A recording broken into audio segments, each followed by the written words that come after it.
जी नमस्कार दोस्तों, स्वागत है आपका आज की इस नई वीडियो में। तो आज की इस वीडियो में हम बात करने वाले हैं जल निकास के बारे में। जी हाँ दोस्तों, जल निकास होता क्या है और जल निकास से हमें क्या क्या हानियाँ होती हैं, इन दोनों टॉपिकों पर हम आज बात करेंगे बड़े ही विस्तार से। तो बने रहिएगा वीडियो के एंड तक, वीडियो को स्किप बिल्कुल भी मत करिएगा। और अगर आप चैनल पर पहली बार विजिट किए हो तो चैनल को प्लीज़ सब्सक्राइब करिए, बेल आइकन को प्रेस करिए, जिससे आप लोगों को वीडियो का सबसे पहले नोटिफिकेशन आपको मिले। और आप लोग कमेंट में ज़रूर बताइएगा कि आप लोगों को वीडियो कैसी लगी, और वीडियो अच्छी लगे तो वीडियो को एक लाइक करिएगा। तो चलिए चलते हैं, वीडियो को स्टार्ट करते हैं।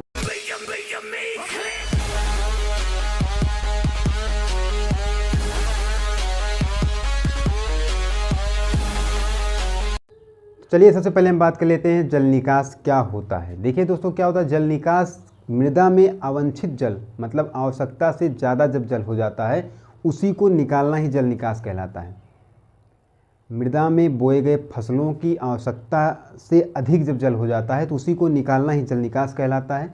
और जल निकास हमें इसलिए ज़रूरी होता है क्योंकि इससे काफ़ी सारी हानियाँ होती हैं। अब चलिए हम बात कर लेते हैं जल निकास से होने वाली हानियों के बारे में। जैसा कि आप लोग जानते हो कि जल निकास अधिक हो जाने के कारण निम्नलिखित हानियाँ हो जाती हैं, जैसा कि मैं आप लोगों को बताने वाला हूँ। पहली हानि जो होती है आपकी, भूमि में अधिक जल के कारण बीजों का अंकुरण नहीं हो पाता, बीज भूमि के अंदर ही सड़ जाते हैं। देखिए क्या होता है कि अगर हम जल निकास की मात्रा अधिक कर देते हैं या फिर बीज बोने के बाद किसी फसलों में क्या होता है कि हमें जल निकास करना पड़ता है, तो क्या होता है जल निकास कर देने से, उसमें अधिक जल हो जाने से भूमि में ही बीज सड़ जाते हैं और उसमें अंकुरण नहीं आता है।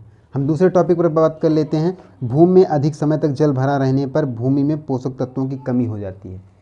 जी हाँ दोस्तों, भूमि में अगर आप अधिक मात्रा में जल भर देते हो या फिर अधिक समय तक जल भरा रह जाता है तो क्या होता है उसके जो भूमि के मृदा के पोषक तत्व होते हैं धीरे धीरे नष्ट होना शुरू हो जाते हैं। तीसरे टॉपिक पर बात कर लेते हैं। जल की अधिकता के कारण भूमि में पाए जाने वाले उपयोगी जीवाणु निष्क्रिय हो जाते हैं। देखिए जो जीवाणु होते हैं उनकी एक सीमा होती है, जो कि जल के भराव के कारण वो क्या होते हैं, उनके शरीर में सड़न सी आ जाती है और वो भी मरना स्टार्ट हो जाते हैं और धीरे धीरे समाप्त हो जाते हैं। अब अगले टॉपिक पर बात कर लेते हैं हम, पाँचवें टॉपिक पर।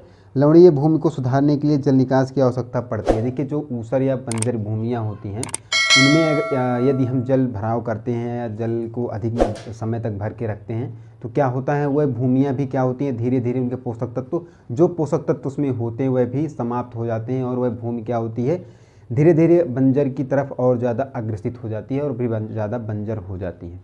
अगले टॉपिक पर बात कर लेते हैं कि अगली हानि क्या होती है। अगली हानि होती है जल के भूमि में अधिक दिनों तक भरा रहने पर भूमि की भौतिक दशा भी बिगड़ जाती है। जैसे कि भूमि में अधिक समय तक अगर हम जल भर कर रखते हैं या फिर जल भराव अधिक समय तक होता है तो भूमि की भौतिक दशा, उसकी जो देखने की संरचना होती है, देखने में मृदा की संरचना वह भी बदलना स्टार्ट हो जाती है।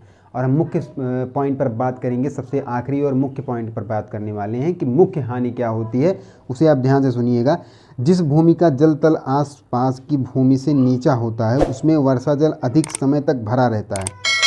इसलिए से क्या होता है कि भूमि में ओट नहीं आता। ओट का यहाँ पर मतलब यह है कि भूमि में बीज बोने की या फिर फसल बोने का समय जो होता है काफ़ी ज़्यादा लंबा खींच जाता है, मतलब भूमि में बरकनी नहीं आ पाती है। ठीक है, मतलब हमको बीज बोने में काफ़ी समय तक इंतज़ार करना पड़ता है भूमि के ओट होने तक। अब अगले और आखिरी पॉइंट पर बात करने वाले हैं। भूमि में यदि फसल खड़ी हो तो अधिक समय तक जल भरने की वजह से फसल नष्ट भी हो जाती है। जैसा कि आप लोग जानते हैं कि कई सारी फसलें होती हैं जो कि अधिक समय तक पानी भरे रहने की वजह से खेत में क्या होता है उन फसलों में कि वह फसलें नष्ट होना स्टार्ट हो जाती हैं, वह गिरना स्टार्ट हो जाती हैं या फिर सड़ना स्टार्ट हो जाती हैं, या फिर उनके जो फल होते हैं वह सड़ना स्टार्ट हो जाते हैं। काफ़ी सारी हानियाँ होती हैं जल भराव के कारण से।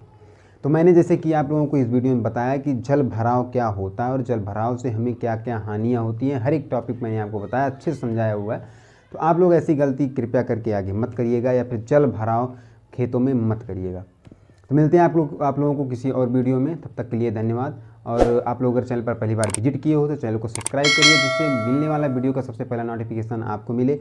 और वीडियो को एक लाइक करिएगा और कमेंट में ज़रूर बताइएगा आप लोगों को वीडियो कैसी लगी।